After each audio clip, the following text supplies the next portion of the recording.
हरिओम. मी योगिता वीरा Kulkarni, Sinnar city उपासना केंद्र, जिल्हा नाशिक. एक वेळ अशी होती, बापू या शब्दावरच मुळे माझा विश्वासच नव्हता. आणि आत्ताची ही वेळ अशी आहे की बापूशिवाय माझा कुणावरही विश्वास नाही. असा आलेला एक छोटासा अनुभव. त्याचं झालं असं की माझा मुलगा बापूंच्याच कृपेने 3 वर्षापूर्वी जॉबला लागला आहे. जॉब अगदी त्याचा व्यवस्थित चालू आहे.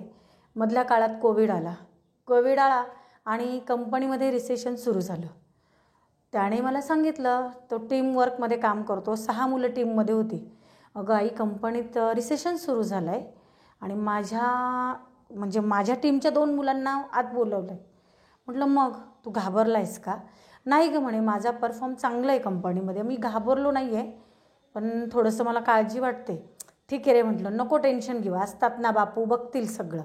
एवढं मी त्याला बोलली आणि बापूंशी बोलली ना, समोर फोटो ना काहीच नाही, पण बापूंशी बोलली. म्हटलं बापू, असं तर काही होऊ देऊ नका. असं म्हटल्यानंतर त्याने मला सांगितलं, म्हणे आई आता मला पण बोलावलं आहे. म्हटलं ठीक आहे ना, जा तू बिनधास्त जा. माझा मुलगा मध्ये गेला. मला सांगायला खूप छान वाटतंय, माझ्या मुलाला इन्क्रीमेंट मिळाली आत जाऊन. माझा मुलगा जो 7 लाखाच्या पॅकेजवर होता, तो आता 10 लाखाच्या पॅकेजवर काम करतोय. मग ही कृपा कोणाची? बापूंची. बापू तू बघ, एवढं माझं कायम सांगणं असतं.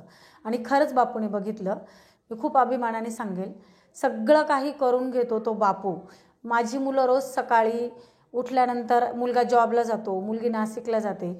मी सकाळी उठल्यानंतर फक्त बापूला एकच सांगते, बापू मुलगा जॉबला जाईल, मुलगी नाशिकला जाणार आहे, तू फक्त त्यांचं रक्षण कर. हरिओम. श्रीराम. अंबज्ञ.